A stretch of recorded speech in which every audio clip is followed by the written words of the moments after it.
What up, sports fans all over the world? It's your boy, MacDaGiantsFan, here with my guys, the horsemen, Zion Zenith, Adam Costas. This is the Premium Takes Podcast.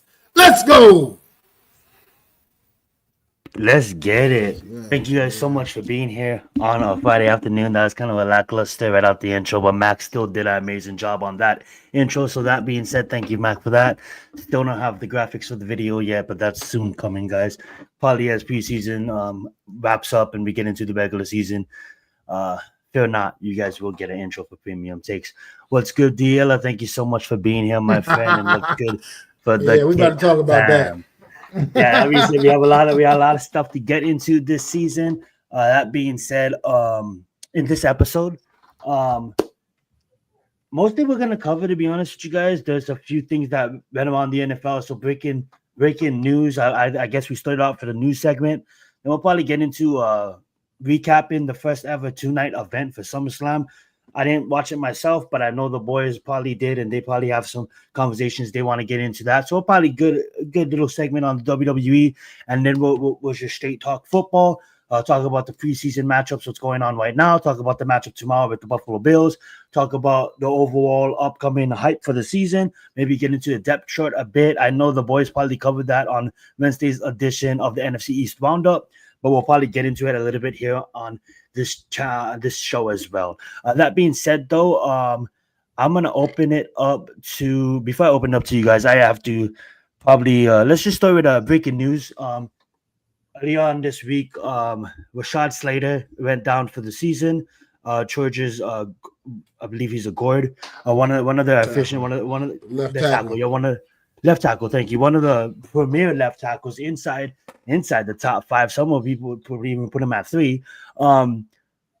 Damn, that's a tough loss, and the reason why I'm bringing it up is because of the fact that I picked the Chargers as kind of like my dark horse team this year. I didn't really want to see Justin Herbert have a good season, and now that they have a running back in Omarion Hampton, I wanted to see them officiate the running game, but this kind of puts a damper in their plans for the season, and that's much, I think, just as much as Andrew Thomas means to our organization, I think Rashad Slater means to their organization.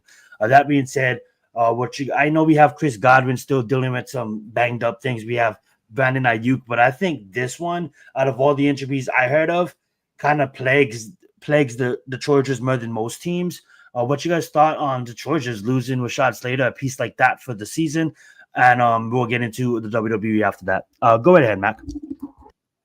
Well, I mean, it's a tough loss. Obviously, he's a premier player. I mean, in the league, he's one of the top offensive tackles in the NFL. And it's not easy to replace a player like that. I mean, if there's a silver lining to this whole situation, it happened at a point where they have a little bit of time to retool. And Jim Harbaugh already has pretty much done that. Seen story come out today where he's already shuffled around the O-line, moving Joe Alt over to left tackle and doing a couple other things, just already trying to get it right. I mean, you have a few weeks before the season starts to get prepared. Rashawn Slater's not running out that tunnel anytime this season now. It is what it is. Unfortunately, it's tough break for him, but if in case for the Chargers, like I said, if there is a silver lining, at least it happened at a juncture where it doesn't maybe sink them and put them in a tight spot. I mean, they got an opportunity to prepare themselves and still get ready for the season and have to just deal with life without Rashawn Slater. Well said. Well said. Go right ahead, Adam. What's your thoughts? Well, it's unfortunate that he happened. He signed the big deal, right? You give him that big deal and he blows out his knee, and here we are. But let's be honest, folks. Slater hasn't played full seasons all the time with the Chargers, so this is not not an unnormal occurrence for them to know how to replace him. Am I saying that the guy that's going to replace him is going to be great? No, obviously they lost him 1 year, and I forgot who they put out there, but he was not great, and he was a huge loss. But if a team can understand it, it's Jim Harbaugh. He understands depth. He'll figure it out. They'll make it work somehow. Maybe add another tight end over there, and basically run the football. What helps a bad passing team is a good offensive line in terms of running the football. And if they can run downhill and smash mouth football and get 4 or 5 yards clip, it may eliminate having to drop back that many times to have Justin Herbert in harm's way. So there's ways around it. Teams lose guys for the year. I'm sure there'll be a trade that'll happen at the waiver wire if somebody, because again, we're in preseason. A lot of guys aren't going to make rosters due to mathematics because you look at that Ravens team, their second unit's pretty good. You look at that Eagles team, their second unit's pretty good. So there's going to be a way to get a couple and acquire some talent here for the Chargers. Unluckily for them, they lost Slater, but luckily for them, it's at the beginning of the preseason so they can have a chance to evaluate some talent going forward. Well said. Well said. Definitely, yeah. If you want it to happen, you want it to happen at least this early. Right before preseason. Like Adam said, not to rehash it, but like the boys said, it happened early. They can try to move on some pieces, try to make it work, and the season you're 0-0. It's not the end of the world. Yes, it's a big piece. Yes, it's a long season, but there is still hope. That being said. Well said, guys. Well said. Let's move. That being said, let's move on. That's it for the breaking news segment.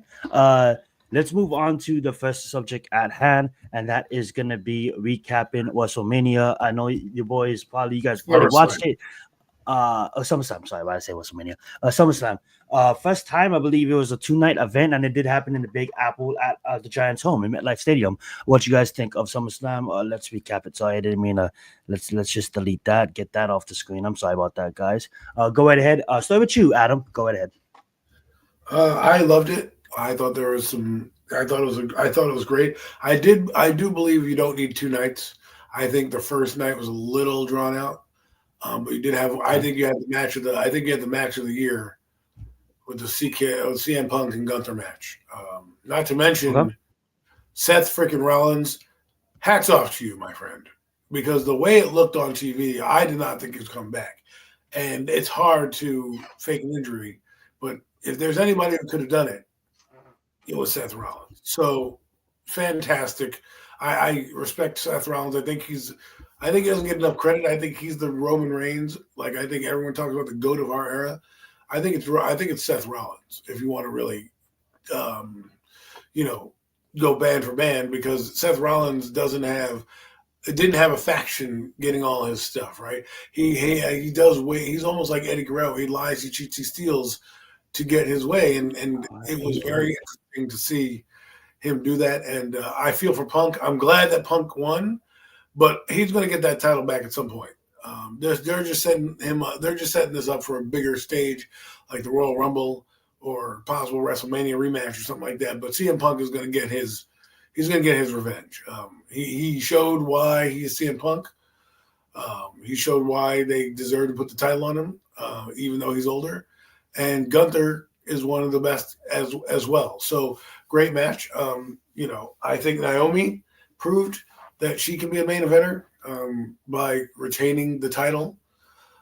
Naomi has done a renaissance, a rebirth almost, because when you first look at Naomi, she had a good career. You could say borderline Hall of Fame career, right? I guess, because of all the championships she's won and being with the Funkadactyls and really coming out of nowhere. But her character kind of, plateaued. With this new gimmick, I think she's brought a new light and a new dimension to her character. and winning SummerSlam and still retaining the title against arguably two of the best in the business at this point in Io Sky and Rhea Ripley. They're absolutely phenomenal. I just believe that she's it. And I also like Trinity Stratton. I think defending against Jade Cargill was needed. This is the new era. All right. This girl's got everything. She's got athletic ability. She's got the looks. She's got good on the mic. So Jade Cargill, you'll have your time. I don't know what's happening with her push. It seems kind of weird. I don't know. Maybe Mac, you can touch on it when you're covering this, but to me, they're kind of being clunky with Jade Cargill in a sense, in how they're booking her and the way they're pushing her. It doesn't seem like when she came in the first time, you're like, damn, this girl's gonna be a title holder real quick. Got injured, and now she's kind of just meandering around. The Wyatt Six, I thought that was a pretty insane match. I never thought I'd see a girl take a bump in a ladder match with guys, but you saw it there. Pretty epic match. And basically, I'll fast forward to the Sunday. I'm just talking about all the matches because I don't really care about night. I'm just talking about the whole event. I really liked the Cody Rhodes John Cena match. I didn't know he was going to come out to that music. I'm glad he's back. I'm glad that he's John Cena again because this John Cena thing wasn't working. And it was a heel thing, and he did have the crowd hating him, which is good. But Cody is the future, and I don't care if Cody loses the title, but let him lose the title to somebody who's actually going to be in the company going forward, like a Sami Zayn or Braun Breaker or somebody like that. Don't listen to John Cena because you want to get him 17. But I thought night 2 wasn't as good as night 1, and I think it's because of what happened that night 1 with the epic steal. But I do believe John Cena's match with Cody was a pretty good match to end it. And then, of course, everyone knows the Beast Incarnate showed up, Brock Lesnar, and I thought somebody was coming out. I thought it was going to be The Rock to kind of be like, Cena, what are you doing? Why are you going backwards? I thought that would have been a cool part of the story because, The Rock kind of was involved in WrestleMania and, he was in a couple of those storylines prior to. So I thought maybe The Rock would come back and kind of be like, look at Cena like, well, what are you doing? You just gave me your soul and now you're going back to being who you are. What's happening? And instead it became Brock Lesnar. But enough of me talking about SummerSlam. Mac, what are your thoughts? Well said, Adam. Go ahead. I thought it was a good show. A lot of highs, a lot of lows, some lows. Couple things that bother me. I mean, but as far as me, my highest high of the whole 2-night event is I got to give it to those 6 teams in that ladder match, tables, ladders, TLC match. That was just absolutely some of the most insane shit I've ever seen. I mean, I don't know how any of those guys were able to get up out of bed the next day. Like literally the bumps that they were taking. And then even the females in that match, Candice LeRae, I thought she was broken in half. Oh my God. When she went through that ladder. I mean, just hats off to everybody that took any part in that match because it was just absolutely, it was crazy. And I mean, to me, that was the show stealer for the both nights period, in my opinion. That was just something like you just don't get. They took what Edge and Christian and the Hardy Boys and the Dudleys, what they did, like I think it was 20 years ago. They said it was the 20-year anniversary. And they were in the building. And they were there, man. Yeah, I mean, they didn't show Edge and Christian for obvious reasons. They probably were there, but they didn't show. They couldn't show them on camera. I don't know if they were there. Probably not. They probably were there. They just couldn't show them on camera because of their affiliation with AEW right now. They can't just go around showing AEW superstars at a WWE event. You know what I mean? They was probably there hanging out in the back as well. And it was just, like I said, but overall, the night was just epic, man. I mean, it was just, the event overall was 2 nights. Maybe it's a little overkill, but at the end of the day, I was still entertained, man. Go back to the night 1, another celebrity spot. Jelly Roll, man, really asserted himself well. Took a bump that I can't believe him as a celebrity guest kind of person that doesn't do this on a regular basis. He laid across that table and let Logan Paul did that big splash from the top rope. That was crazy, man. Jelly Roll took that shit, man. Took it like a G, man. Took it like he's been he's like a pro, like he's been doing this. So gotta give props to Jelly Roll on that, man. And you talked about the Jade Cargill, Tiffany Stratton. That match, that's probably one of Jade's probably better matches. Even just took the L, but I mean the reason that you kind of seem like they're like it's like you maybe they're bringing her along a little slowly is because they kind of are. I mean she's for what it's worth, she still has some work to do as far as her in ring technique. So that you're not trying to rush her to the forefront. She has the star look. That's clear cut. She has that. The look is there, but she still has to gotta tighten some things up, polish some things up a little bit with her in ring work. You know? Like I thought she already had like some experience. I mean, she did a little bit, but still not much. See, her problem was when she was in AEW. AEW just shot her completely to the moon, and she wasn't really ready for all of that. And all the flaws were just noticeable. Put on front line, you could see them.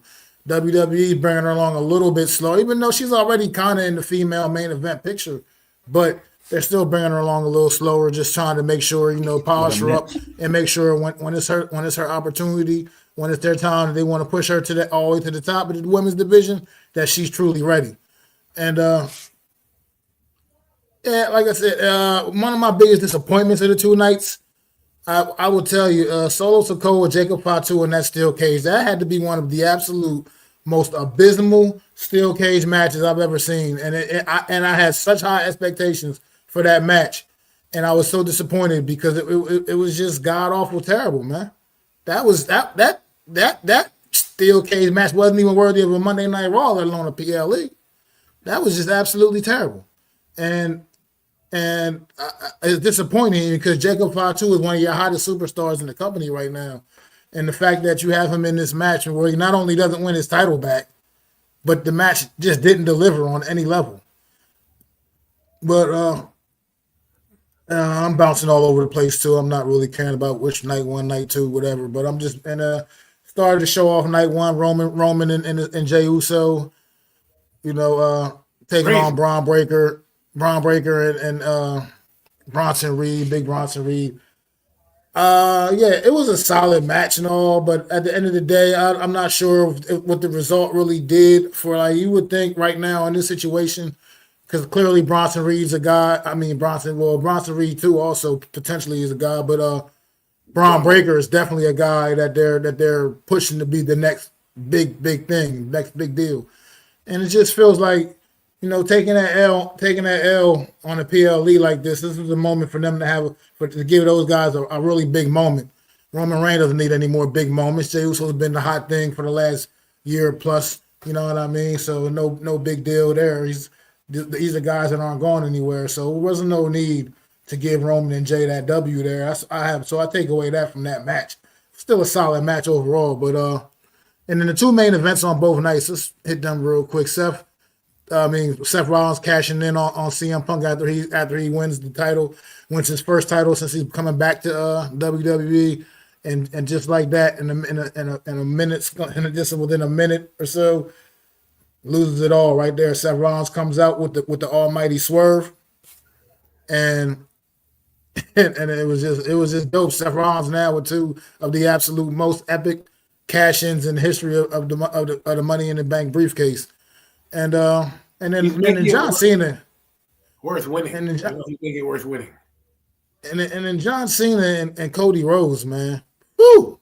Where was this match at WrestleMania? That was what you should have gave us at WrestleMania. That was right there. That was good shit right there. The best work John Cena's done since on his retirement tour thus far. The absolute best work John Cena's done. I mean, that match was everything. You know what I mean? That was what you should have gave the WrestleMania audience. Got it in SummerSlam, so did get it for SummerSlam. Cody winning the title back, I think, is the absolute right thing to do. Right now, just at where he's at right now in the company, he's clearly the face of the company right now. So that was definitely a good decision. So overall, I was entertained for the most part.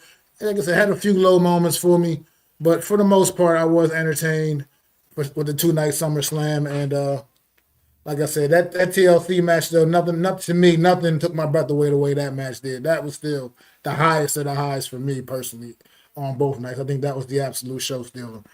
But that's all I got for SummerSlam, man.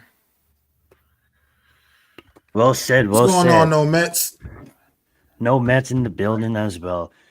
Number one fan. Bomb on that recap, guys. Alrighty.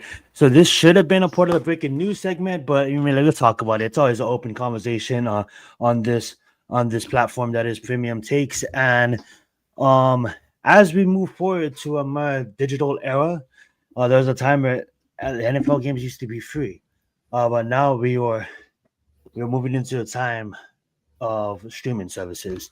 Linear television has died. I was looking at something earlier today, and I did want to bring it up to you guys' attention. I did want to share with you guys.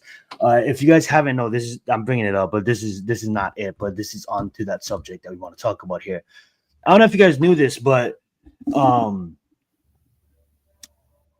I guess the NFL Network has now sold to Mickey Mouse, sold to ESPN. So it now is under the Disney Plus, bundle.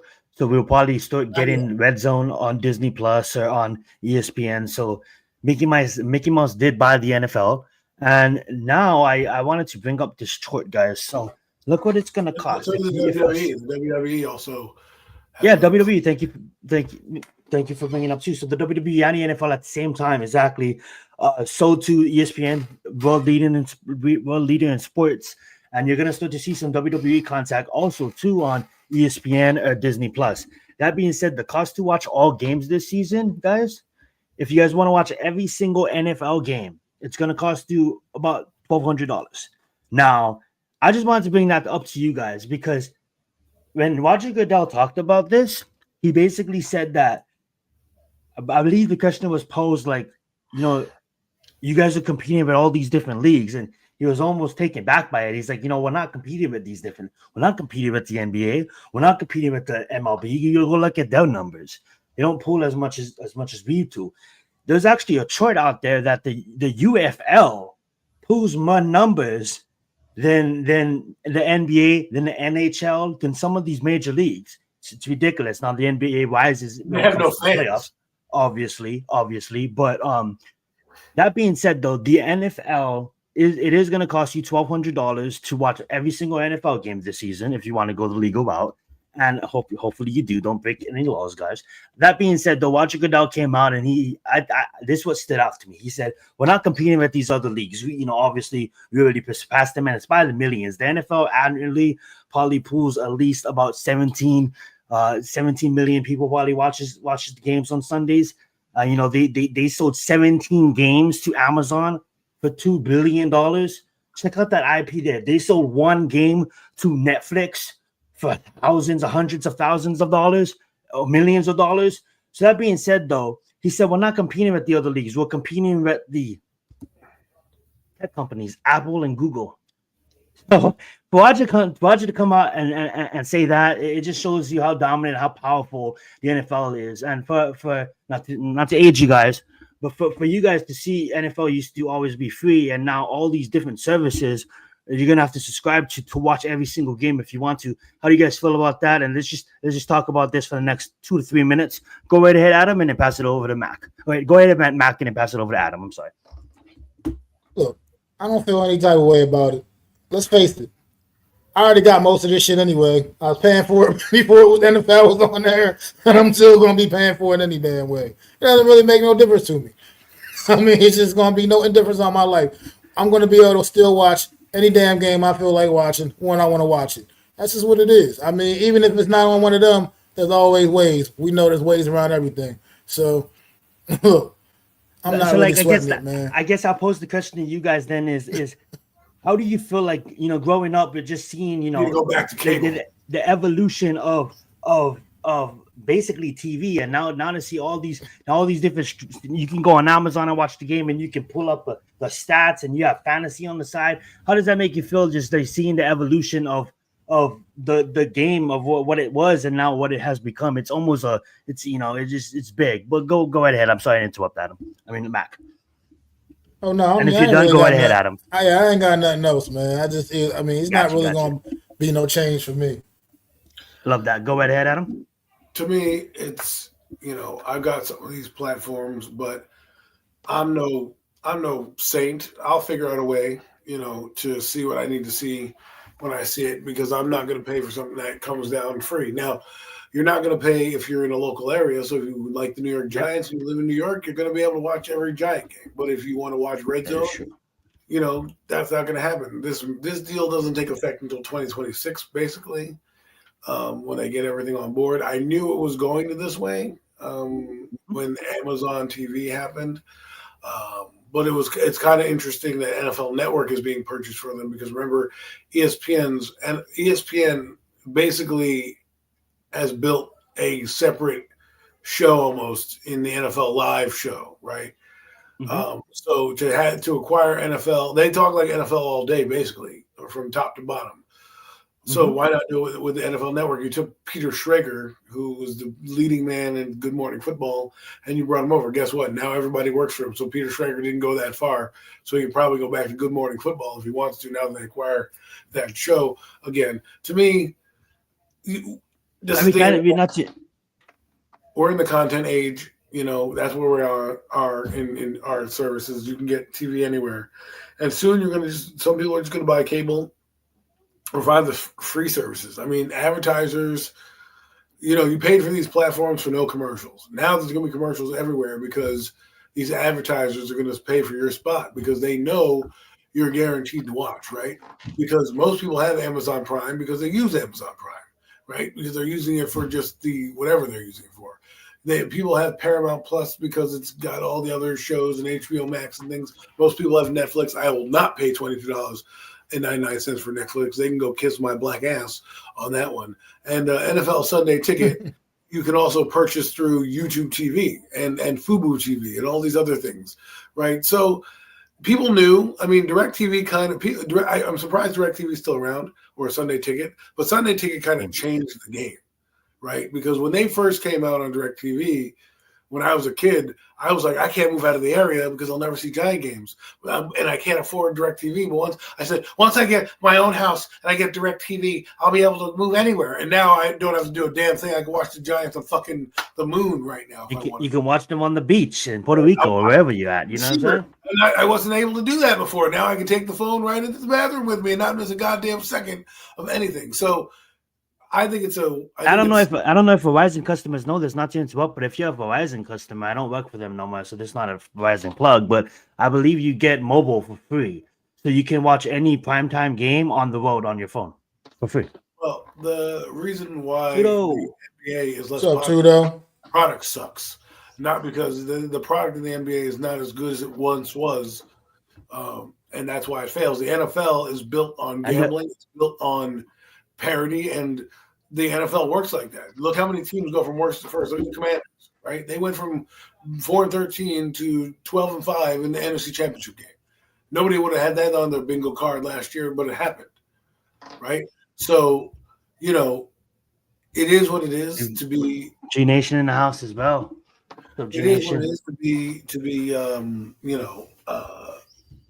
to watch these things, but it just means more money in the NFL's pocket, which means no money which means 18 games is coming very soon, which means because you're going to want more, we're going to want to distribute more content. So, the NBA game is not, I'm just saying the product is not as good as it once was. I'm sorry, you may like it, but that's okay. Well said. That being said, guys, we are going to move on. I know we are watching preseason, so that's going to be the topic for the next probably, I would say 20 or so minutes, and then we can cover the Giants. We'll probably lead into covering the Giants, talk about the unreleased depth chart, not confirmed yet. But that being said, I am gonna send a link out to Lou. I hope you guys don't mind. If you guys do, I know I am putting you guys on the spot right now. I apologize. I know he probably wants to say some stuff about preseason as well. So we'll say what we need to do, and then we'll bring him on, and he can say some stuff about preseason as well. It's been a while since we talked to Brother Lou. That being said, though, preseason football. I know Mac was excited to talk about this one. He's watching the game right now. Sanders is looking pretty damn good. Go right ahead, Mac. What are you excited? What are you seeing in preseason football so far? And then we can get into it. Let's get it. Well, right now I've been watching Shador Sanders cook all night long in this game, man. Looking like a pro out there. And it's been from snap number one for him tonight. Look, he's got great command of this offense. He's standing in the pocket. He's delivering, throwing a lot of good balls, throwing with anticipation, doing everything.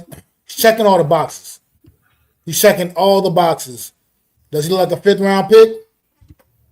Give me a fucking break. He's proving right now to everybody that they was all full of shit. Sure. That's what he's proving right now. He's proving everybody was full of shit. You know what I mean? Like it ain't nothing to it. Like right now, he's fighting against all the odds right now, man. All the odds right now against all odds. Backs against the wall. I feel like they've done him dirty throughout most of the process in the Cleveland training camp. You know what I mean? He's barely been getting first team.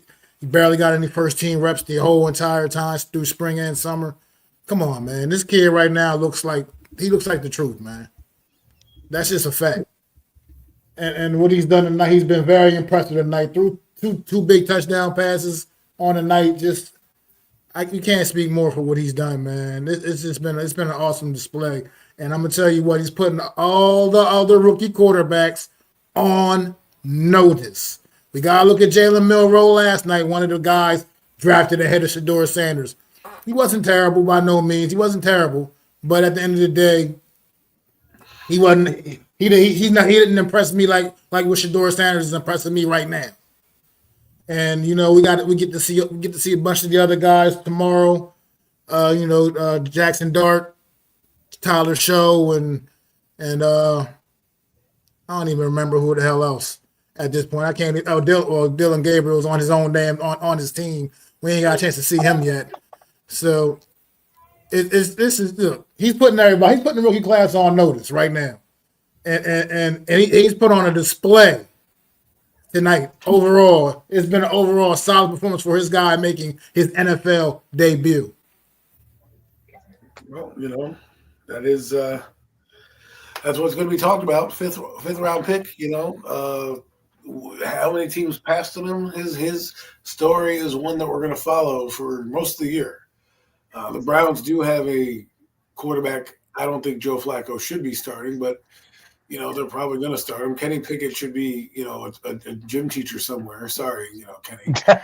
But, I think it's over for you. Dylan Gabriel, nice story. He might be a Russell Wilson, but I don't think he's as compelling as what Shador Sanders could bring for that Browns team just for the selling tickets alone, having a purpose. They know they're going to suck this year. Well, why not suck and watch Shador Sanders and then suck and watch Joe Flacco? Joe Flacco, they know. I mean, the guy's damn near 40. He is 40 probably. I mean, he's got gray hairs. He looks like a grandpa on the sidelines talking to people. You're like, listen, Joe, I love you as a backup, but to be leading a franchise right now is a little weird. So if Shador Sanders can do something, and he's not been bad in practice. I mean, it's not like he's been awful, right? They try to make it seem like he's awful because the media has fabricated this story about this kid because of his meetings. And again, you don't always do well in meetings. Not everyone's going to impress in interviews and things like that. It shouldn't have done what it did to him in the NFL draft.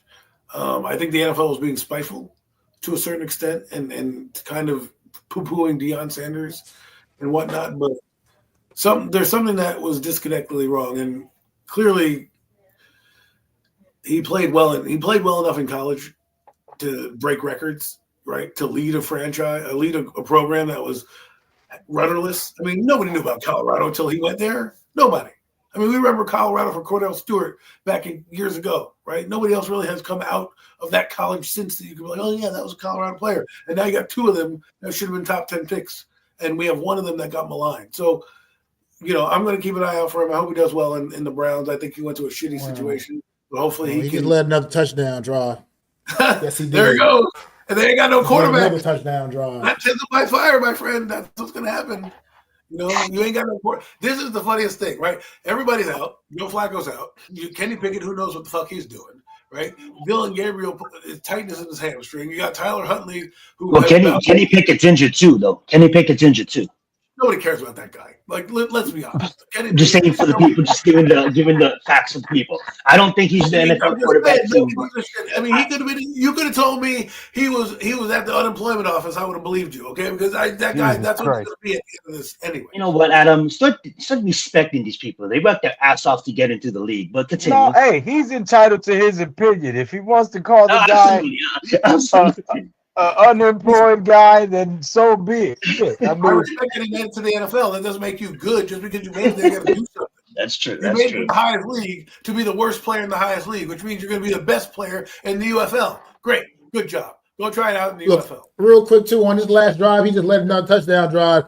They didn't let him throw another touchdown pass. They held him back from throwing a. They let him. They let the run. They let him made him run it in. You know what I mean? Made him hand it off a couple of times. Get somebody else in the end zone because I don't think they wanted Shador to throw another touchdown pass. You know what I mean? They didn't want that smoke. If he would have threw 3 touchdown passes tonight. Oh my God! You hear the headlines right now. Joe Flacco's going to come out there in his walker, get injured in game 1. They're going to look back and see Kenny Pickett, Dylan Gabriel, who's 5'0", a Smurf, and Shador Sanders. You're going to be like, which one do I choose? You know what I mean? Let the kid play. And a lot of people are going to eat crow if he's good, right? A lot of people are going to eat crow, but that's all I got. Well said, well said. Preseason football, Lou. I know we're excited about the Giants. Let's hold them off for now. We're going to get them to the main event. We'll talk about everything Giants after that. We can continue this conversation on Sanders. Outside of Sanders, I know you have probably some stuff to say about Sanders. Anything else you're excited about preseason football? Any teams, any rookies you're eyeing outside of the Giants? And you can start with Sanders if he's the one that you're most happy to watch as he's playing right now. Absolutely. Yeah. Oh, listen, I'm happy for Sanders that he's making them eat crow and he's proving them wrong. The young man was done extremely wrong by the NFL for reasons that didn't even really pertain to him, in my opinion. I think they were just trying to stick it to his father, Paws. But what's up, Mac? What's up, Adam? What's up, Zion? Thank you guys for letting me on, man. Right. I know that a lot of people on YouTube don't F with your boy no more, but I don't give a damn. You heard? I'm gonna speak my mind regardless, and can't nobody stop me anyway. Brother Tudo, thank you for saying what's up, my brother from another mother. Matt, congratulations, man. I know you guys are like, what happened to his wall? I'm moving next week, so this is the last room that is still standing. Everything else is packed. There's boxes everywhere. Love it. Love it. But nah, man, I stood away from YouTube for a while. They demonetized me.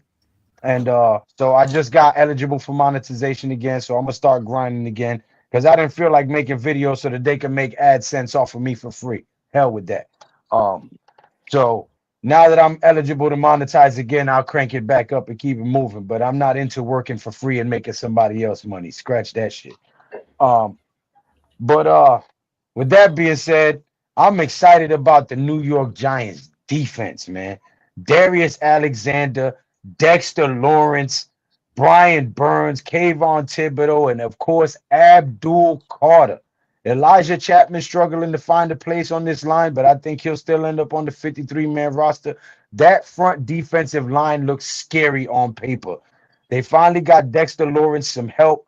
That dude has been doing it by himself for the longest, and I think that now with some help, offenses are in trouble. You can no longer double team Dex and think that nobody's going to get to you. You know what I'm saying? So we all know defense wins championships. I'm still skeptical about Brian Dable. I have no faith in that man whatsoever.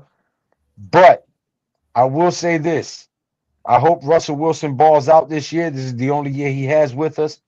But in the event that he doesn't, I gave Daniel Jones a shake longer than I should have, and I rooted for him longer than I should have, and I was wrong for doing so. But if I sit here and shit on Jackson Dart, I would be a huge hypocrite.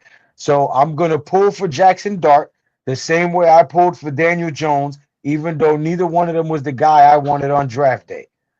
You know what I'm saying? So I feel like this offense has a lot to prove.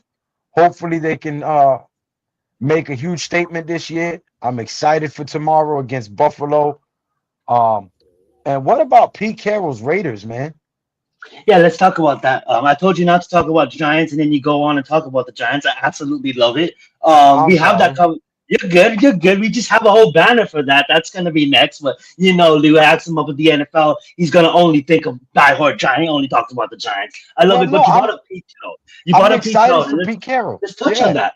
So yesterday he Pause. did go. Pause. Yeah. Yesterday he did go against his ops. The team that didn't want him to be the coach no more in Seattle. What he did is he did take Geno to bring him in from Seattle. Being that we're on preseason football, part of my take was going to be ranting about the fans just not understanding football, and part of it was to do with Gentry that does play on the Raiders. People are blowing their mind out, saying three carries, -1 yard, talking shit on one of the best running backs we've seen come out of college. And I'm going to go into that when I get there. But you say Pete Carroll. I want you to talk about Pete Carroll, and I want you to talk about Sanders. Talk about other teams outside of the Giants that you're excited to watch in preseason. Well, I'm excited to watch all 32 teams. I'm a football fan. I fell in love with the game in '85. Obviously, the Giants are my team. That's who I wave my flag for. That's who I cheer for. That's who I travel to go see. But I love football. I love the game of football. I respect the game of football. And these guys go out there and play their asses off. They put their body on the line. And, some of them buy in so much that they're willing to run through a brick wall for their coach. And that's exciting. I'm glad for the feeling. Football is back. We're about to be live on Sundays and Thursday nights and Monday nights, and so I'm Saturday nights, excited. Friday Yeah, nights. Saturday nights I'm always gonna be. That's leather to the face. But yeah, I'm excited, man. I haven't spoken to you guys in a while. I've been seeing Mac traveling, doing his thing on Facebook. Adam, big shout out to you, man. Alex speaks very highly of you, playing a big part of him getting to where he's gotten. So respect to you, you know what I'm saying, for being a good mentor to that young brother. And man, yeah, man, there's expect some arguments, expect people to disagree this year as always. I will say this. I'm not on my 11-6 shit this year. You can chalk that shit up. Oh, I am. I'll take that. I'll gladly take that from you. I will gladly die on that hill alone. I am on my 11-6 shit. We're touching that in Giants football. That being said, my only preseason take is let's touch on the players that Pause. apparently wasn't supposed to be in the situation that they're apparently in, right? One of them being Sanders. I love how Mac decided that I'm not gonna repeat what he said. He absolutely I get it. It's one of the worst defenses in the league. Probably the second, third, even the first stringers are not that good. But that being said, he's still coming out there. He's still playing fucking football, and what we can see from this preseason game is we can see where we all had him in the draft, a first round, early second round pick, and he proved that. He's proven that, and I get it. People can say like, "Well, you can't take that away. It's only preseason football." I'm not gonna glaze the kid too much, but what I can see with his preparation for the game and what he's bringing, this ain't no not Baker Mayfield. Sorry, this ain't no Johnny Manziel. This kid is he understands the game of football and he understands how to read defenses. And I think he's gonna do wonders for the Browns. The only opposition that he had in his way would probably be Dylan Gabriel, just because I believe the Browns really did their homework on him and really wanted him. But that's what training camp is for. That's what preseason games are for. That's what the competition are for. And the universe and the God works in strange ways, right? So that being said, look what the NFL did to him, and then boom. I'm not saying that God gave Dylan Gabriel the injury, but the door opened, and now there's not really any competition, as Adam said. What are you gonna fucking compete with 40-year-old Joe Flacco? Absolutely not. What are you gonna fucking compete with Kenny Pickett? Absolutely not.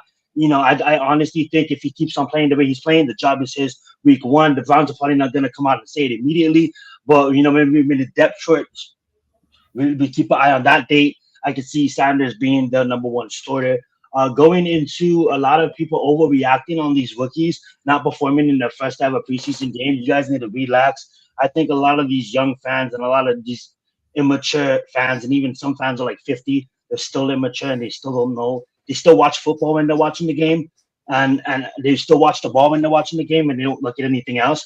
For the ones who is talking so much shit about Ashton Gentry and his 3 yards, his 3 carries for -1 yard. I just your point is not even worth bringing up, and the reason why I'm bringing it up is because Caleb Williams is now getting a lot of hate for missing a net in practice, and I just think these young fans are so easily waiting to call someone a buff, and they haven't accomplished anything in life. So why don't you stop fucking dissing people that actually made it in life and go out there and fucking touch grass? Unless you have a point that it almost comes down to, if you have nothing to say, don't say it. Because you can do a million things right, and then once someone does something wrong, everybody wants to fucking boom, boom, boom. And it's just same as we were just talking about early on in the show. Rashad Slater goes out for the season. If Justin Herbert has the off season because of not having the best O-line, you're gonna have these haters saying Justin Herbert is trash. You know what I'm saying? Sometimes I just kind of wish that people would do more focus on researching for themselves rather than rinse and repeating what the media says. That being said, that's all I really have to say for preseason football. It's fun. Let me go up here right quick. Go right ahead, Matt. No, not that. Where's the other one? What's that? Oh, this one right here. The yellow, yeah, man. I feel like if that was to happen, the pressure would definitely be on. The New York media would probably be in Brian Daboll's ass, pressing him every daily about, getting Dart on the field. But at the end of the day, you gotta do what's best for the team. And if Dart's not genuinely ready, then he's just not ready. And you just gotta, eat crow on the fact that you picked the wrong guy. Then Brian Daboll was So at the end of the day, it's a lot that can happen with this whole situation right now. Shedeur Sanders, like I said, I think he put the entire rookie class on notice tonight with his performance tonight. Put the whole rookie class on notice. I mean, it just is what it is. Proving exactly where he belonged. I would like to see Jackson Dart sit for a season. What is wrong with that? Why has the NFL gotten away from letting these young quarterbacks sit for a year and develop and learn? Because the Giants aren't a winning team. Let's move into that, though. They don't have the luxury of waiting. The way that the Kansas City Chiefs did. The Chiefs were in the playoffs and knew that they wanted to upgrade. Packers have been in the playoffs. They knew that they needed an heir apparent. They had a guy already there that they could usher out. The problem with the Giants is they have no future past Russell Wilson. Nobody believes he's going to get his $21 million because he's not going to ball out that well. Right? He's not even balling out practice right now. So his might be. Can I finish? Let me just. Yeah. That's why I stopped talking. I thought you was done. I'm sorry. Go ahead. My point is that Jackson Dart was brought here for one reason, and Brian Daboll was brought here to be a quarterback guru. If you had told me that this guy was a third-round pick like Jalen Milroe, I don't need to see that guy on the field for a year because I know that he's a third-round pick. You invested in this guy. We should see him, and we should understand that he needs a little playing time. I'd rather go into the season knowing if he is the guy or not the guy with a decent quarterback class coming in 2026, then worry about missing on this next quarterback class, not knowing who we got and hoping that this kid is good if these coaches aren't even here next year because of that. Remember, they're on the line. So if they do what you say, Lou, and they fucking don't make the playoffs or they fail, then they should be fired regardless. So if Jackson Dart comes in and he improves, I can at least say, you know what, Brian Daboll, let's give you one more chance with this guy to see if he can develop in year 2. Otherwise, to me, it's a waste. I would only say to that point. I mean, like I love that point. Two things can happen, right? I'm just a believer of. I think if we're 0-8, 1-7, yes, get him some playing time. Absolutely. But if you're in a scenario where I truly think we will be, I honestly think that our defense is going to come out. I'm going to say it. You can clip it. You can record it. Whatever. Our defense is going to come out week 1 and cause fucking problems for Jaden Daniels. We're going to put the fucking league on notice. We're going to win that game, put the league on notice that the New York Giants are fucking back. Clip it. I want anybody here to clip it. I'm going to go back and clip it. I'm going to say it again. Week 1, our defensive line is going to put the league on notice, and we're gonna cause problems to Jaden Daniels. In my belief that we are gonna be that good on defense. Yeah, we have Shea Bowen as the defensive coordinator. I understand that, but yes, everything is on paper. I understand that. But where I think this team is gonna be, I think this team is gonna put them into a spot to go and try to at least make a wild card spot. I'm not gonna say we're gonna go out there and we're gonna dominate our division, nothing like that. Look who we play. I think we're gonna be in the season where Russell Wilson has to remain the starter if he is continuing playing good football. I don't really like Brian Dable as a coach, but you gotta real has to recognize real the guy just literally won coach of the year with fucking Daniel Jones as his quarterback 3 fucking years ago. I understand that Daniel Jones is not here no more, and I honestly think as much as it was for Brian Dable's fault, it was just equally as much as Daniel Jones' fault. So when you have a quarterback on the field that can't execute, when you're forcing your quarterback to execute something that you clearly is not fucking working, that's on you, Dable.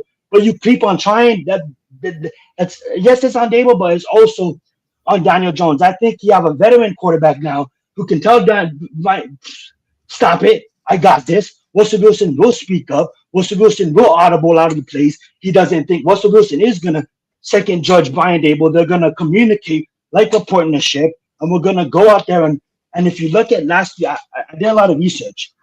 We only got blown out against a 14-3 Vikings, the world champion Eagles, the not Minnesota, I mentioned them, and Baltimore Ravens last year.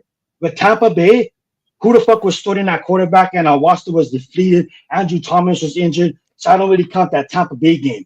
The teams like Washington, with teams like Washington and a lot of other good teams, we was in a one-scoring game against them. Yes, we ended up with 3 wins. That's the past is the past. But what I'm doing is I'm focusing on the present. Not going to knock anybody that wants to look at next year's quarterback draft, that wants to look at all of that. I'm going to take the Aaron Rodgers approach, the Jordan Love approach, the Patrick Mahomes approach, the old school approach. Sit and fucking watch. If Russell Wilson is doing fucking good, great. If he's not doing good, go right there. Another veteran. James Winston, probably not going to make it a couple of games.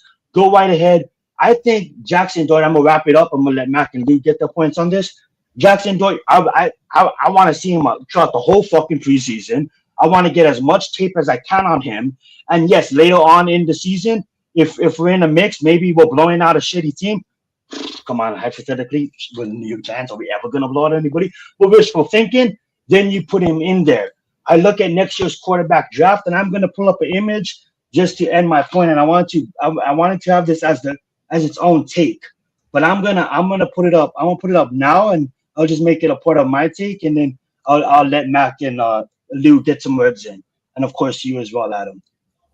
Everybody's talking about this quarterback draft. Boy, I've been watching quarterbacks since fucking high school. I watched fucking Dylan Gabriel since he was at Mililani. I'm not the best quarterback guru or anything like that. I don't claim to be. But a lot of the times I'm watching these quarterbacks and I'm looking and I'm saying, me and Adam was fucking yelling. Me, Adam, and Matt was yelling at draft a quarterback last year, and look at all the quarterbacks last year. People was telling us fucking ridiculous. 6 is not going in the first round. 6 went in the first round, and all 6 looks pretty fucking good. You know what I'm saying? Look at one just went to the NFC Championship game, and I don't mean to drag this point on. What I'm trying to say is next year's quarterback draft is fucking great. When you look around the league and you look at the quarterback needing teams, there's so much quarterbacks coming out next year that you can get one anywhere in the fucking first round. And you look at the quarterback needing teams, you look at maybe the Colts, maybe the Jets, maybe the Seahawks, maybe the Raiders if Geno Smith. You really didn't know. You really rarely know how the season is going to turn out. But there's more quarterbacks next year and less quarterback needing teams, which means the quarterbacks are going to fall next year. And let's talk about 2027, 2028 draft. There's some killers there. Bet you all these fucking rinse and repeaters, they don't go that far in their fucking research. They hear a name like Klubnik and Manning, and they're just gonna shout Klubnik and Manning. There's so much. I'm not talking about you, Adam. I'm talking about all these people on fucking Twitter that I was complaining about earlier. That and we complain about all the time on the phone. That being said, though, I really do in my point. I really don't want to see Jackson do it this season because I really do believe that the Giants are going to play winning fucking football. And if we're not winning football, please I understand. If we're talking about the draft by November, please put the kid in. But I truly believe that Russell Wilson's going to be good for us. That was long-winded. I apologize for that. Go right ahead, Matt. So, if so facto, Dart stays on the bench. If we're winning, Dart stays on the bench. If we're losing, put him in the game. Plain and simple. Well, I'm glad We'll probably know by the mid-November based on our first 8 weeks. If we're 2-win, if Russell Wilson is out there throwing interceptions and we're not playing winning football, the defense is getting the ball back. The defense is holding this teams to under 20 points, and we can't move the ball on fucking offense. Then yeah, you put Jackson Dart in. And I hear a lot of these fucking young fans complaining about Malik's toe. Bro, Malik had that injury since fucking LSU days. He played his whole rookie season on that injury, and now he's working with Russell Wilson's therapy people on that injury. So it's not that injury been happening since LSU. I don't understand these young fans. They're just tripping. I get the shoulder injury. I love you, Zion, but I didn't hear nothing that Adam said. You asked him to say something, and he said something, and you spoke over him. I didn't hear what you said at all, Adam. I answered that. You said if we're winning, Russell stays in. If we're losing, put Jackson Dart in. And then Adam went to reply, and you spoke over him. What did you say to that, Adam? Oh, I didn't hear him reply. I said if so facto, we went all the way around in a circle to get to that you wanted to start. You want Dart to be on the bench. If they suck, you want him to play. That's all I'm saying. Well, no. We went the long way to get to your answer. We went the long way, Adam, because I'm just so sick of Giants. I think Giants fans, this is not towards you. And if you take offense, then I apologize. I think Giants, and if anybody in the chat or anybody on the panel takes offense, I apologize. I think Giants fans are just stuck in a losing culture. I understand that feeling. I understand we've been losing so long. I just think that we overanalyze everything, and I'm just going to live in the present. I'm not going to worry about the quarterbacks next year. Fuck the quarterbacks next year. We have 3 quarterbacks on this team, and I just hope that this team can win football now. So yes. The fact is, Giants fans are bipolar. We could win, and you're still going to have Giants fans that complain about how we won. That's true. I'm just getting, that's true. But I don't want to hold the mic. Please take it from me, guys. I'm taking it. Sorry if I'm not hearing you, Adam. I apologize for that. You can wipe the spit off the mic. It's okay. It's good. Mac, you got anything to say? Did you freeze? Well, watching Cleveland. I do have something to say. Jackson Dart, Brian Daboll, you've been kind of keeping your mouth shut. We don't know what Giant players are playing. Tomorrow, we don't know who the hell is playing, how much they're playing. We know Jackson Dart's playing, but we don't know how much what the plan is for him. Look, after I watch what I see tonight, take the gloves off. This is when this kid has to prove it right now in the preseason. He's not going to get an opportunity, at least not right away in the regular season, regardless of no matter what anybody wants. He's not getting an opportunity right away in the regular season. He has to show what he's made of in this preseason. And after watching what Shedeur Sanders just did tonight, you got to get this man at least a couple of quarters tomorrow night to show us what the hell he's got. I mean, point blank and period. Give him a couple of quarters tomorrow night and let us see is this man, can he be in the kind of command that we watched Shedeur Sanders tonight? I'm sorry. It's the measurement. It's the bar. The bar has been set. That's what it is. The bar has been set now. And now every other quarterback picked ahead of Shedeur Sanders in this draft in April. They got to prove why they were picked ahead of Shedeur Sanders. The bar has been set. So Tommy DeVito gets the start. So he said Tommy DeVito? Yes, Tommy DeVito gets the start. That's what they said? No, he's trolling. I was getting ready to fucking say, yo. Don't you dare. Don't you dare. I'm just saying it because everybody wants to keep him in bubble wrap. And I'm like, see him next year. And Mac's like, I need to see him now. I'm like, well, why don't we just put Tommy DeVito out there since we don't want to see Jackson Dart till next year? We want Russell Wilson to do very good. So we'll just let Tommy DeVito start the preseason and have the best of every world. We get chicken parms for everybody. It's going to be chicken parms Sunday, opening day. Chicken cutlets. I would love to. Honestly, I would love to see.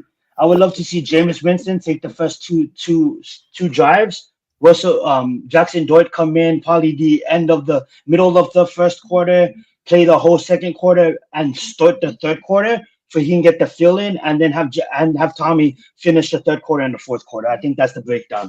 Jameson a couple of snaps, then obviously I'm not going to repeat it, but yeah. I heard that's pretty much how I feel about it too. Yeah, that's how I feel about it. Yeah. Jameis Winston is going to go to Bible study, so it's only going to leave Jackson Dart to play the game the whole game. Right. So That's I guess they're going to have no choice but to start the kid. Hey, did you see that clip though? He's the only quarterback that hit the goalpost. Shout out to Jameis Winston, and everybody went to study time at 3:00 at snack time. So I love the coaching. I would like to see if they were all in the chapel at 3:00. I guarantee they were. I got a breach to tell you that they all weren't, but that's all right. Reverend James. At the end of the day, to me, it's not so bad if Dart sits this season, right? You have a veteran, even though he's on the downslope of his career, right? He just looked pitiful in Pittsburgh, but he's still a veteran. He still has something that he can pass along to Jackson Dart, even if it's what not to do. If Jackson Dart is sitting on the sideline and Russell Wilson is making mistakes, he's getting a first-hand up close view of what not to do. Right. And if Russell Wilson is balling out, then he's getting a front row seat of what to do.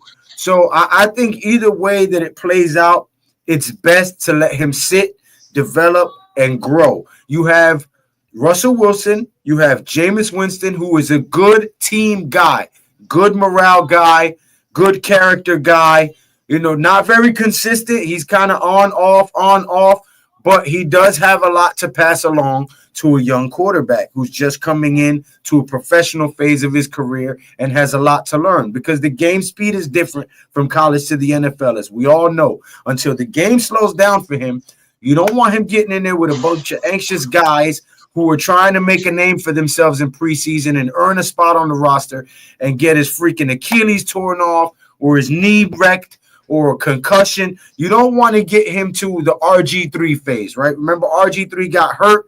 They threw him back in there early. He was second-guessing himself. He got hurt again. He was never the same after that. So I think until we know what we have in the offensive line, because that's my second biggest question. First biggest question is Brian Dable. Second biggest question is, what is this offensive line going to look like and how are they going to hold up, right? So until we at least have some semblance of what this offensive front is going to be, I don't want to throw him out there to the Wolves to get hurt. I'd rather he sit back, learn from Russell Wilson, Jameis Winston, let the game slow down a bit, and then put him out there maybe week 10 or so. You know what I'm saying? If need be. But for the most part, I would love to see him sit and develop. How many veto it is? I think Tommy DeVito over you. That is crazy. That's the question. Would a team pick up Tommy DeVito?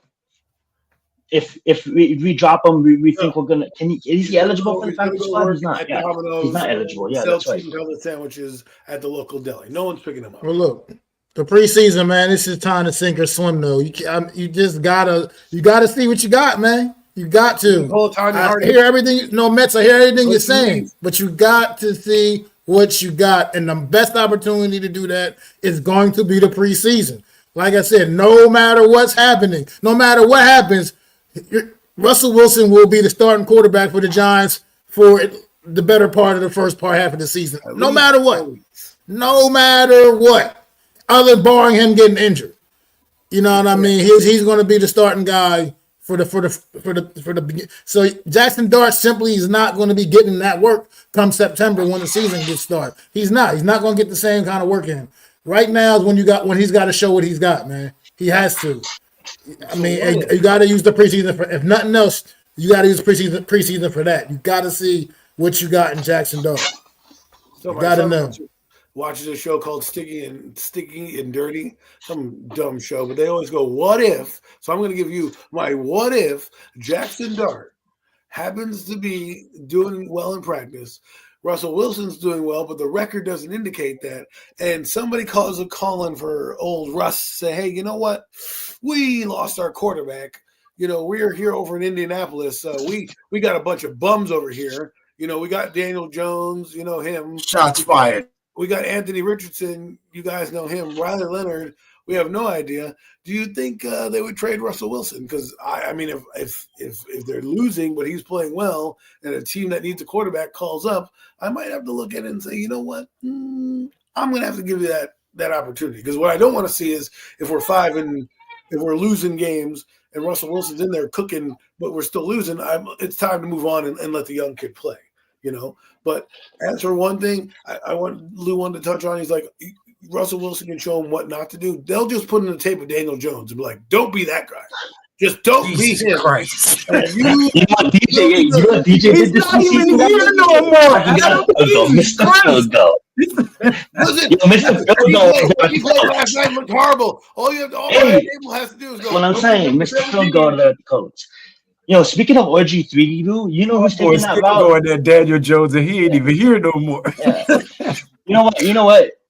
You brought up RG3, and that's how I kind of feel about AR-15 with Anthony Richardson. I mean, like, Broski's hurt again, and I just hope that he can take care of his body because, the kid could be a dynamic force when he gets everything together.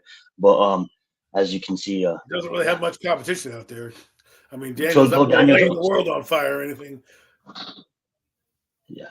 You know what's funny? For a minute, it looked like he was going to get the starting nod. Right? He does well in practice. That's what was funny. That is his MO. Do well in practice. When it comes game time, look like ass. But did you that's what he did. Look like ass. Did you see Daniel Jones? I'm not trying to continue to roast the kid, but he damn near robbed us. But did you see Stephen A? Like, he was fucking scolding AR-15. He's like, you seriously telling me AR-15 that you can't beat out Daniel Jones? Go ahead, Matt. Hey, I baby. was just saying, what's up to April in the chat? April in the chat. What's up, April? Hey, what's going on? I'm sorry. Yeah, I was looking at the game a little bit. I'm still here. I'm right here with everybody. Man. I'm just. I was kind of. I honestly had my eye on the game. You're looking at the golden goose. I'm just saying. Look, I don't want to make this all about Shedeur Sanders because look.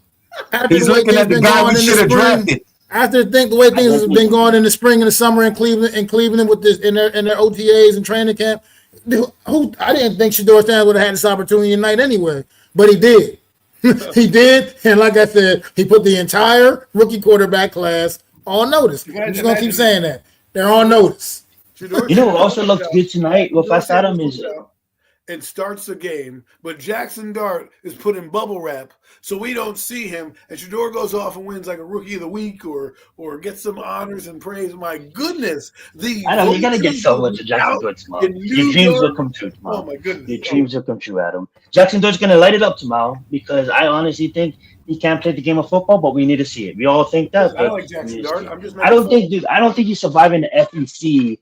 Like that long winning games in the SEC. Like he's going out there playing teams like Alabama and Florida and all these big time teams, you know what I'm saying? LSU's of the world, and even SEC, they have Georgia, you know what I'm saying? So I mean, like this guy he's surprise some people, Jackson Dart. Yeah, he's definitely gonna surprise some people, you know, and he has that. But these new kids would say he has that aura to him, you know what I'm saying? He has that aura to him. Right? He can hang with the best of them. Can we talk real fast about T-Mac for the Carolina Panthers? Polynesian brother, best wide receiver in this year's draft class, absolutely coming, catching some balls, getting half of 100 yards, so that's pretty good. Probably gonna be Bryce Young's number one target. I'm excited to see Jacksonville tomorrow. I'm excited to see what Hunter brings to the table. I know he's been playing both sides of the football, and fun to watch, and excited about football in general. But we're probably gonna any other topics before we wrap it up here, guys? I mean, there's not really much to talk about.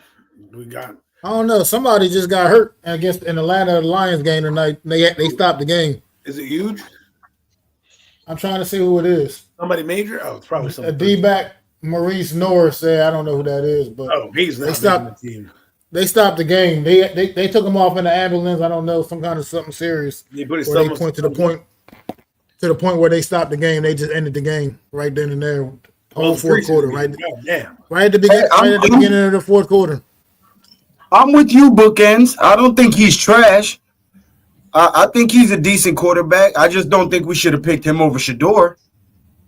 Well, I think he's going to prove a lot of people wrong. I just hope. Can we put like the rookie contract? Like not to this debate, not to Sanders or what Lou said. I'm just saying like there's so much times like we judge these rookies so early. Like if you want to judge Evan Neal, absolutely. Like that guy clearly declined. Oh, I think he's gonna be good as a backup for us, but I understand it. But when people are like talking smack about these players that just got drafted and already like comparing, like yes, Jaden Daniels looks like he's gonna be him. But if you look at the stats, Jaden Daniels won. I'm not, trust me, guys. This is not the SC fan coming up. I'm not trying to be biased. But if you look at Caleb Williams and you look at Jaden Daniels, the numbers are basically identical. Their first year's numbers basically identical. But obviously, Daniels won better games and was in winning moments of games, which makes him a way better quarterback at this point in the league. But 3 years could pass, and we could look back at this moment, and we could be like, "Holy shit." Caleb Williams could, So when you look at these quarterbacks, it's like, yo, let's, who knows? We have Cam Ward. We didn't even say once. Cam Ward, how are we excited to see him? It's just so fun, and I just think we should judge them after their contract.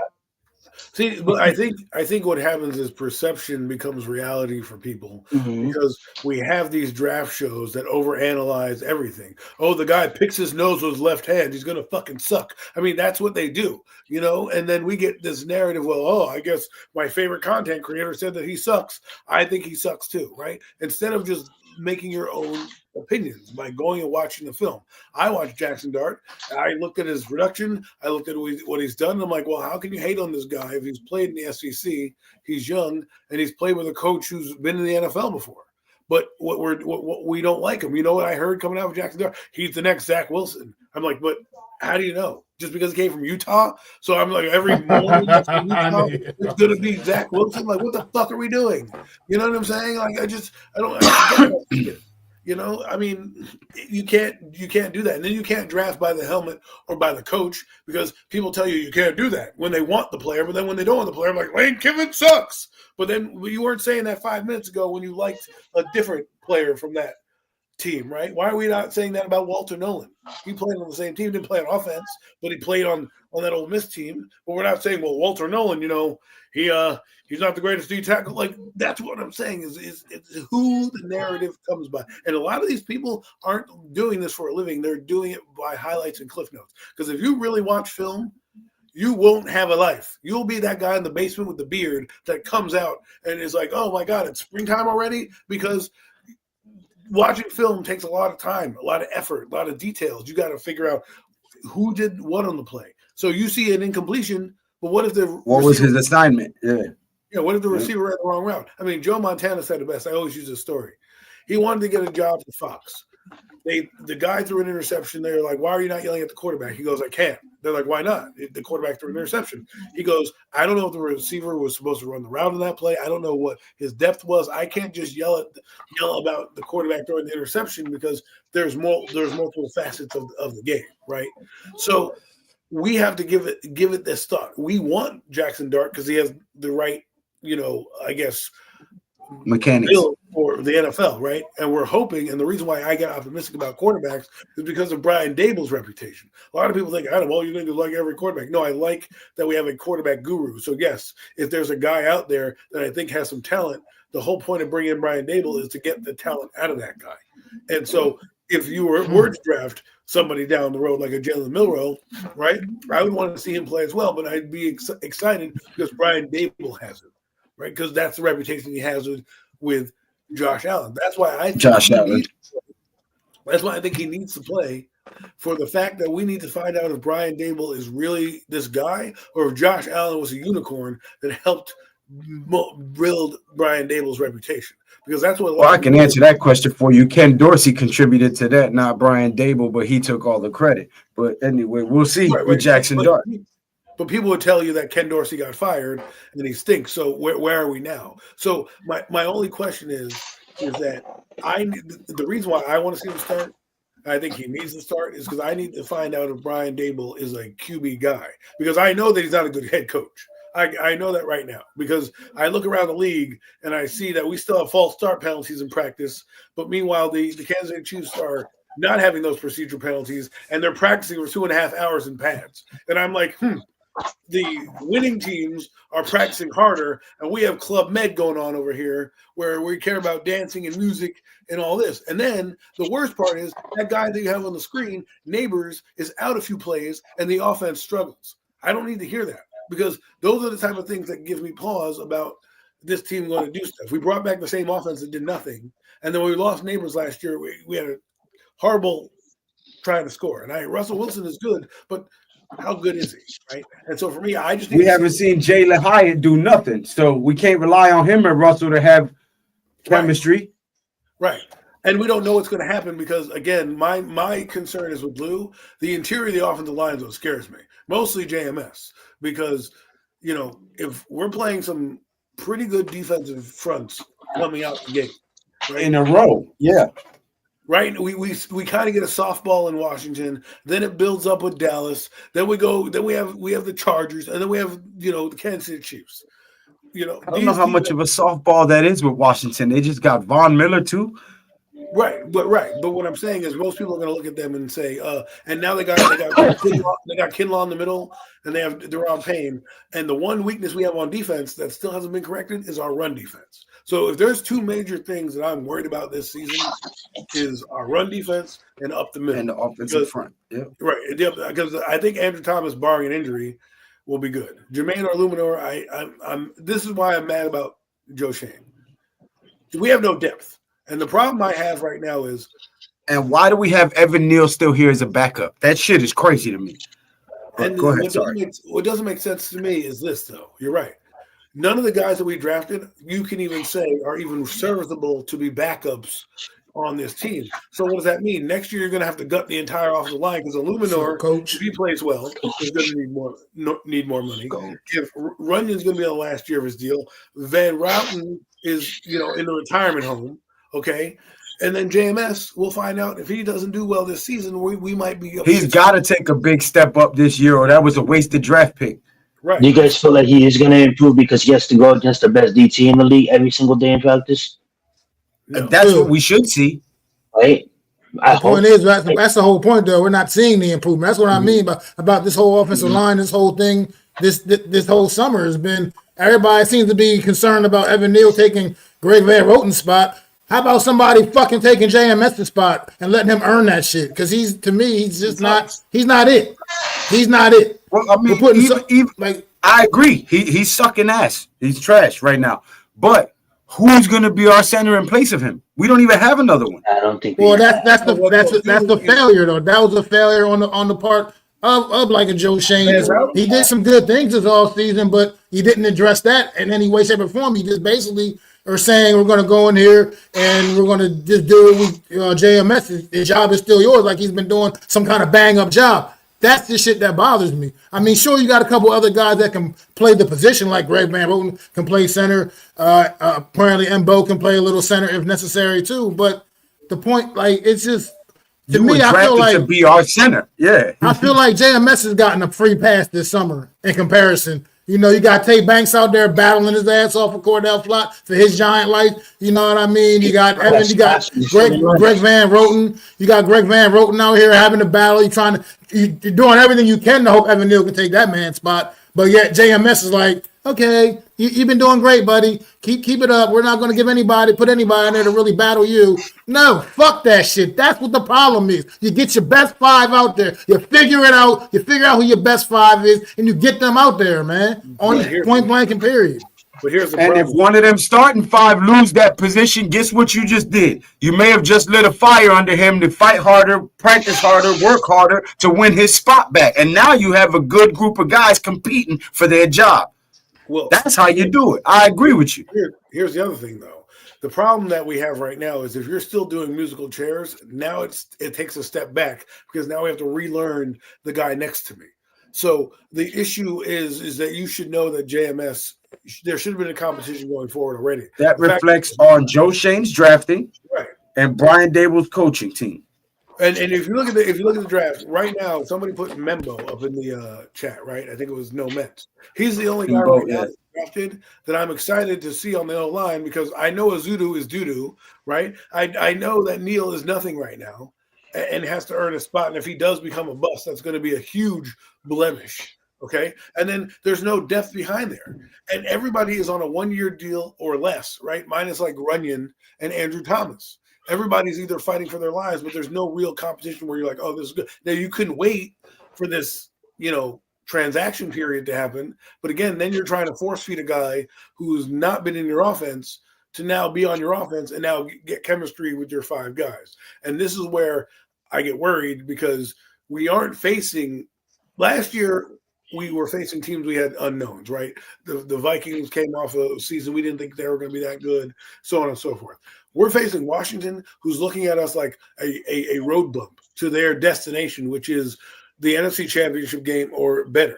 They're not looking at the Giants as, oh, look at this team. They are looking at us as a road bump. So to come in there with Kinlaw and Deron Payne and not being able to stop that and getting that push up the middle could be a detriment to us and limit Russell Wilson, who needs those throwing lanes because he's kind of shorter than everybody else. And that's how he kind of thrives, where he opens a lane here and he can throw the ball there. But if that mushes and rush is coming up, Russell is going to be cooked in the backfield. So that's basically it, though.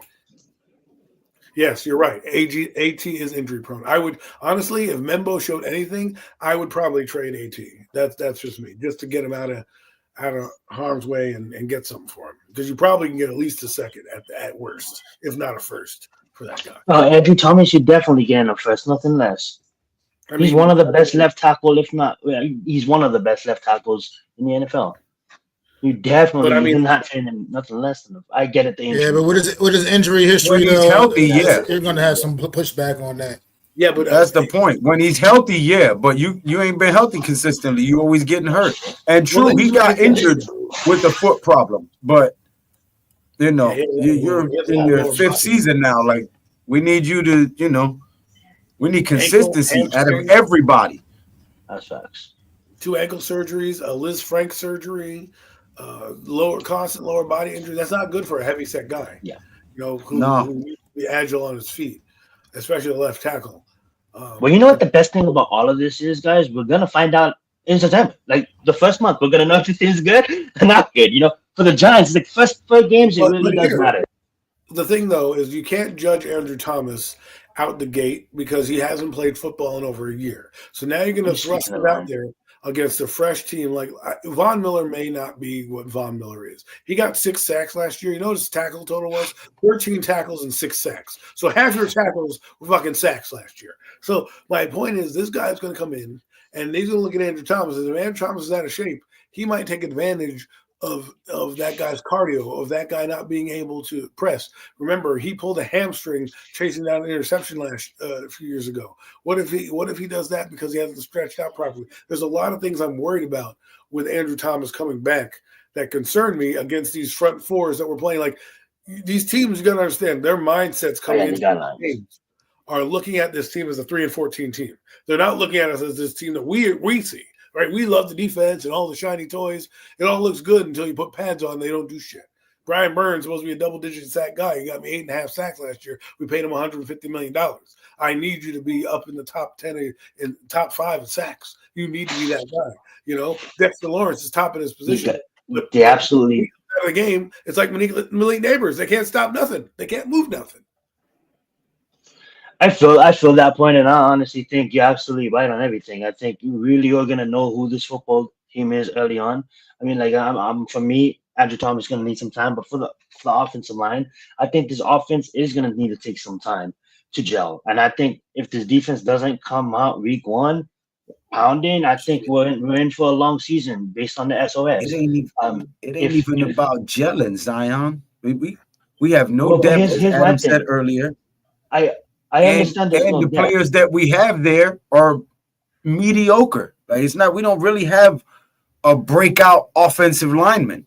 We had Andrew Thomas, but like we just said, he's injury prone. So, when you don't have at least one star that can bust a hole through there and lead your running back, you know what I'm saying? Or like set the edge so you can get around and it's just I do understand that, and it might take some time to figure it out. But if you look at our defense, what we all can hope for, right, is our defense needs to win early in these football games. We as the a bright as a spot as an of this team. offense, right? We gotta create turnovers, right? So last year we was leading in sacks, but there was no turnovers for a part of the season, right?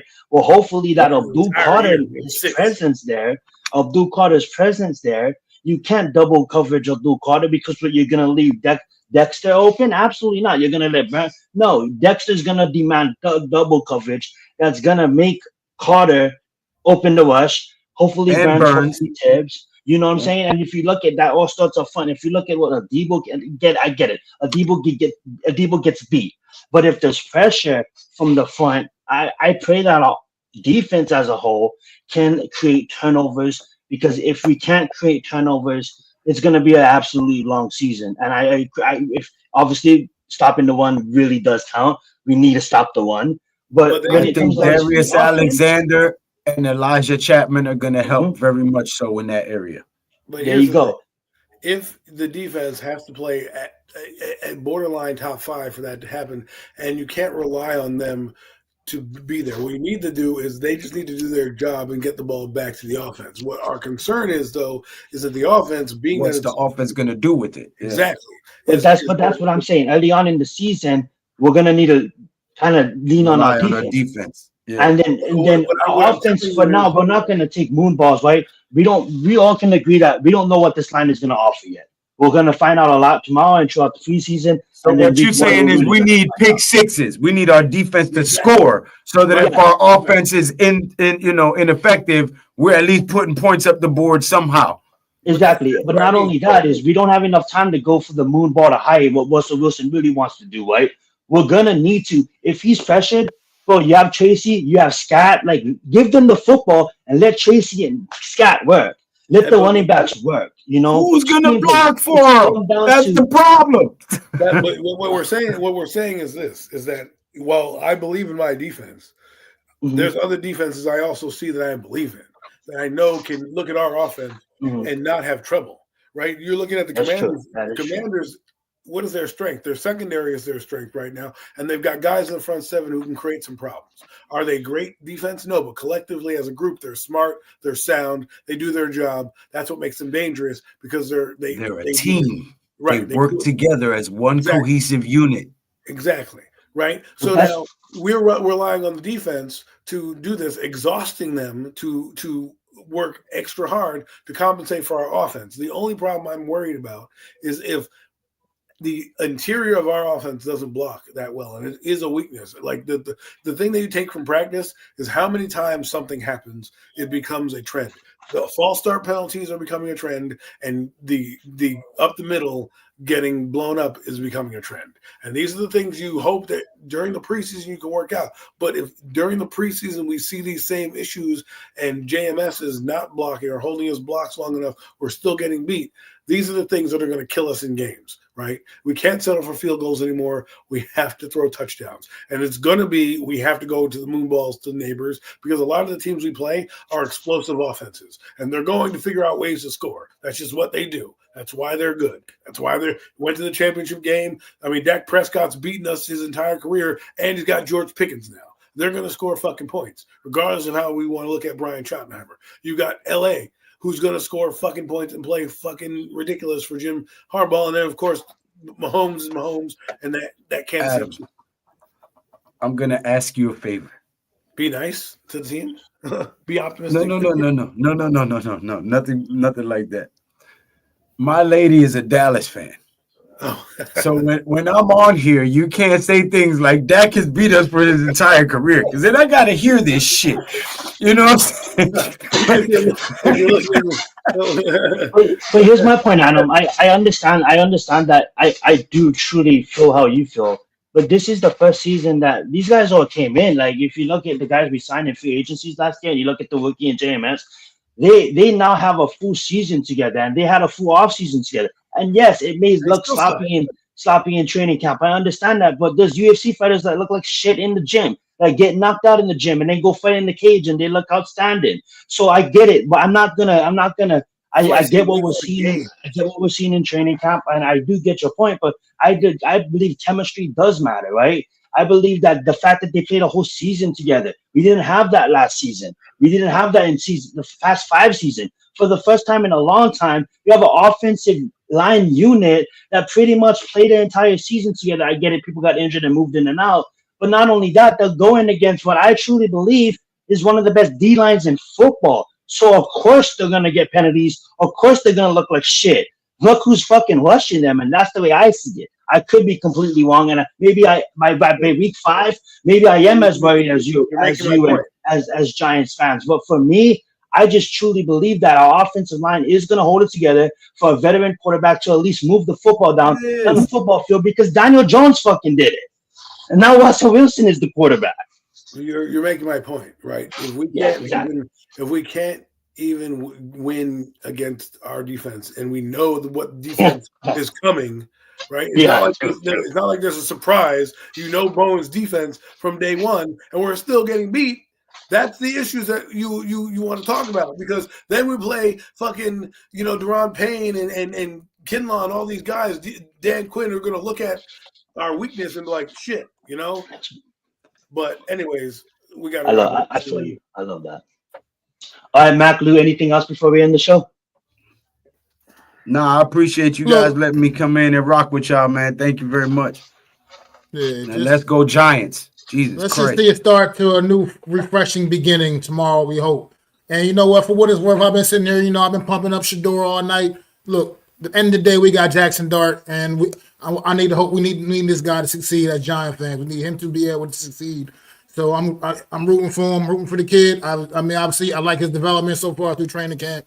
So I don't want the people to think I've been up here like bad mouthing Jackson Dart or anything. I'm just saying Shador Sanders really set a bar tonight. That's all. He set the bar tonight. You know what I mean? And that's just what it is. That's what we got. That's the world we living in now.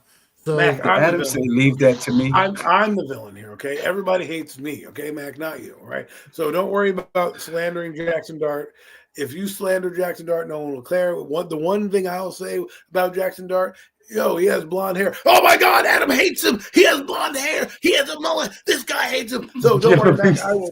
You guys stop that. I do the mantle for you on that, but that's all I got. I will say that these next generations, they really do get on Adam. He'll say something to attack him, and someone else will say, they're like, dude, that's genius. And I just said that.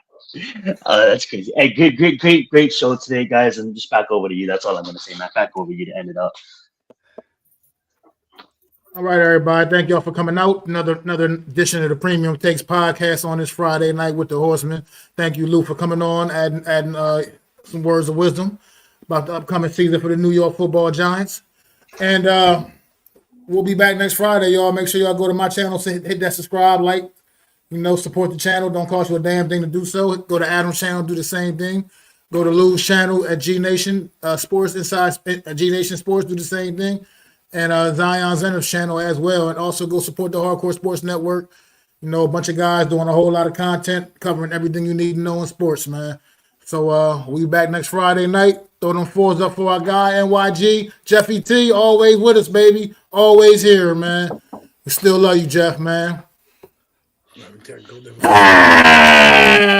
Thanks. I'm sorry.